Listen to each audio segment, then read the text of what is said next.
Hello students. आज जो है ग्राहम्स लॉ से रिलेटेड कुछ न्यूमेरिकल प्रॉब्लम देखेंगे जो कि गैसियस स्टेट का पार्ट 11 है। यदि आपने अभी तक पार्ट 1 to 10 नहीं देखे हैं तो हमारे चैनल पे जाके पार्ट 1 to 10 देख लें। इसमें फर्स्ट क्वेश्चन है, एक ग्लास ट्यूब है 5 मीटर लेंथ का, जिसमें एक तरफ से H2 पास करवा रहे हैं, दूसरी तरफ से O2 पास करवा रहे हैं ग्लास ट्यूब में। In a glass passes H2 gas from one end and O2 gas from other end. How far both will meet together? तो कहाँ पे जाके ये दोनों एक दूसरे से मीट करेगा ये आपको बताना है। तो ग्राहम्स लॉ अप्लाई कर दीजिए। मान लेते हैं कि H2 वाले एंड से x डिस्टेंस पे दोनों आपस में मिलता है। तो अगर यहाँ पे मिल रहा है 5 में, तो O2 से कितना डिस्टेंस होगा 5 माइनस एक्स। तो rate of diffusion of H2 upon rate of diffusion of O2 ये क्या होगा, इसका फॉर्मूला होता है molecular mass of O2 upon molecular mass of H2, और rate of diffusion of H2 हो जाएगा x अपॉन टी। मान लेते हैं कि t टाइम में ये x डिस्टेंस ट्रेवल किया तो रेट ऑफ डिफ्यूजन होगा x अपॉन टी।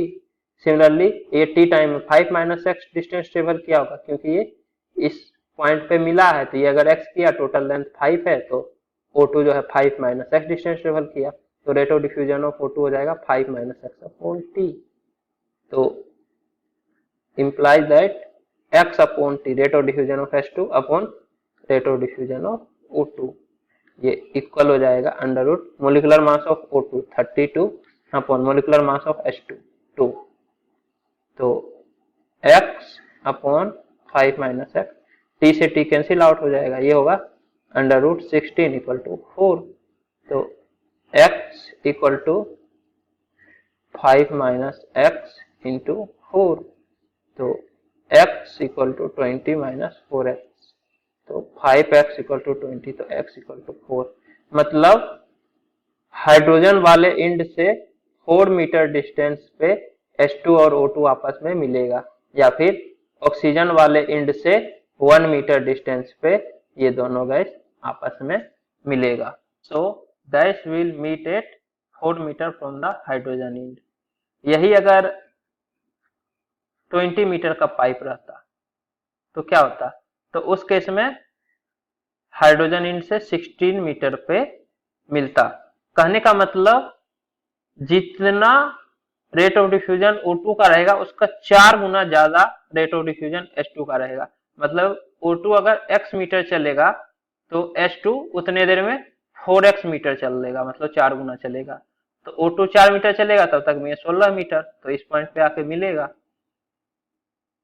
इसके बाद जो है सेकंड क्वेश्चन है, for 2 minutes each at 273 degree Celsius from 2 identical holes, methane and unknown gas are leaked into a common vessel of 4 liter capacity under identical condition. The resulting pressure is 5.6 atm and the mixture contains 0.3 moles of methane. What is the molecular mass of unknown gas? तो इस question में आपके पास एक 4 litre का vessel है, इसमें methane और unknown gas diffuse करवाना है, मतलब इधर से ट्रेवल करेगा। तो बोला है कि मिक्सचर का प्रेशर जो है ये 5.6 atm हो जाता है, और अननोन गैस मीथेन का नंबर ऑफ मोल है 0.3 और अननोन गैस का पता नहीं, तो मान लेते हैं number of unknown gas, number of mole of unknown gas इस तरह से n है, NuG अननोन गैस का नंबर ऑफ मोल। मतलब जितना देर में मीथेन का 0.3 मोल इस वेसल के अंदर आया उतना देर में n number of mole unknown gas का आया, तो इसको NuG से रिप्रेजेंट कर रहे हैं, मतलब number of mole of unknown gas. तो pressure of mixture into volume equal to number of mole of mixture into RT, ideal gas equation. और इस वेसल का वॉल्यूम है 4 लीटर। क्वेश्चन में दिया गया है कि 4 लीटर के वेसल में इन दोनों को डिफ्यूज करवा रहे हैं, और मिक्सचर का प्रेशर है 5.6 atm इंटू वॉल्यूम 4, अब number of mole of mixture क्या होगा, number of mole of methane plus number of mole of unknown gas. तो number of mole of methane plus number of mole of unknown gas into R 1/12 into temperature. Temperature जो है 273 degree Celsius है, तो इसको kelvin में convert करना पड़ेगा, तो प्लस 273 करना पड़ेगा, तो ये हो जाएगा 546 केल्विन, तो इंटू 546, तो 0.3 plus number of mole of non gas equal to 546 upon 12 into 4 into 5.6। इसको जब आप सॉल्व कीजिएगा तो इसका वैल्यू आता है 0.5 मोल, मतलब 0.3 plus number of mole of unknown gas equal to 0.5, तो number of mole of unknown gas हो जाएगा 0.2 मोल्स। कहने का मतलब जितना देर में मीथेन का 0.3 मोल इस वेसल में आता है, उतना ही देर में number of mole of unknown gas 0.2, मतलब 0.2 मोल अननोन गैस का इस वेसल के अंदर आता है। तो rate of diffusion of CH4 upon rate of diffusion of unknown gas, ये क्या होगा, molecular mass of unknown gas upon molecular mass of methane का अंडर रूट। अब rate of diffusion of CH4 क्या होगा, तो मान लेते हैं कि T टाइम में ये सब हुआ है, तो T टाइम में अगर 0.3 मोल डिफ्यूज हुआ है तो मीथेन का डिफ्यूजन हो जाएगा 0.3 upon 2 sorry T। Similarly T time में 0.2 मोल अननोन गैस का आया है, तो 0.2 upon T rate of diffusion of unknown gas, ये होगा under root molecular mass of unknown gas m मान लेते हैं, और CH4 का मोलिकुलर मास तो 16 होता है, तो m अपॉन 16। इसको थोड़ा सा m अपॉन 16, T से T कैंसिल आउट, तो 3 upon 2 equal to under root m upon 16। अब स्क्वायर ले लीजिए, तो 9 upon 4 equal to m upon 16, implies that m equal to 9 upon 4 into 16, तो ये 36 ग्राम होगा। तो अननोन गैस का मोलिकुलर मास है 36 ग्राम। इसके बाद नेक्स्ट क्वेश्चन है, a vessel contain helium and SO2 in the molar ratio of 8:1 respectively. This mixture is allowed to diffuse through a hole. Find the composition of the mixture. Molar ratio coming out of the hole initially.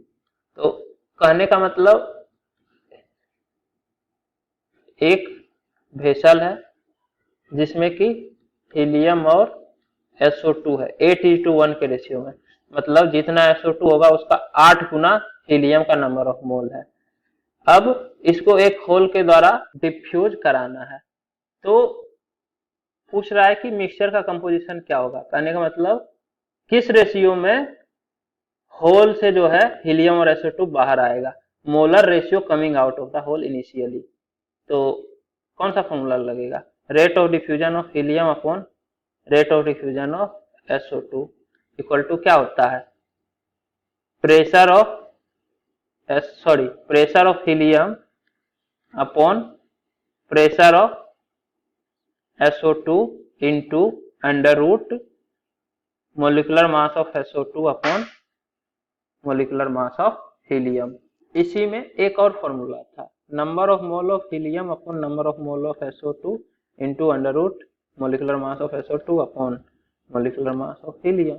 क्यों, क्योंकि pressure of helium upon pressure of SO2 जो है ये number of mole of helium upon number of mole of SO2 के ratio में होगा। क्यों, एक ही कंटेनर में है, तो P equal to nRT upon V, same container है तो दोनों का वॉल्यूम सेम हो जाएगा और टेम्परेचर भी सेम होगा दोनों गैस का, तो RT अपॉन V सेम ही होगा। तो प्रेशर ऑफ हीलियम आप लिखिएगा number of mole of helium into RT upon V, similarly pressure of SO2 लिखिएगा number of mole of SO2 into RT upon V, RT upon V cancel out हो जाएगा। तो यहाँ से इस तरह से ये वाला आ जाता है, ये हम बताए भी हैं इस तरह से करके कि number of mole of helium के टर्म में भी आप इसको लिख सकते हैं। अब number of mole of helium upon number of mole of SO2, इसका रेशियो है 8:1, तो 8 upon 1 under root molecular mass of SO2 कितना होगा 64, सल्फर का 32, ऑक्सीजन का 16, लेकिन दो ऑक्सीजन है तो 16 इंटू 2 मतलब 32 प्लस 16 इंटू 2 अपॉन हीलियम का 4 होता है, तो ये आ जाएगा 8 इंटू अंडर रूट 8। कुछ गड़बड़ है यहाँ पे, 16 होगा, तो 8 इंटू अंडर रूट 16 या फिर 4 बोलिए, तो ये 32 होगा।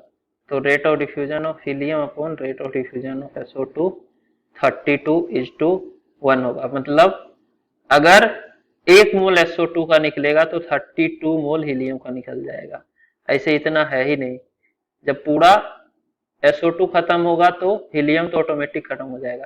कहने का मतलब जब 8 मोल हीलियम का निकल जाएगा तो SO2 का 1/4 मोल ही निकलेगा, इसका 1/32 टाइम ही निकलेगा। तो 8 का 1/32 टाइम होता है 1/4। तो जब हीलियम पूरा पूरा खत्म होगा तो SO2 का सिर्फ 1/4 मोल ही डिफ्यूज होगा, 3/4 मोल वेसल के अंदर ही रहेगा। तो ये था ग्राहम्स लॉ से रिलेटेड न्यूमेरिकल प्रॉब्लम। उम्मीद करता हूँ कि आपको ये वीडियो पसंद आई होगी। यदि आपको ये वीडियो पसंद आई है तो इसे लाइक करें, कमेंट करें और अपने दोस्तों के बीच शेयर करना ना भूलें। Thank you.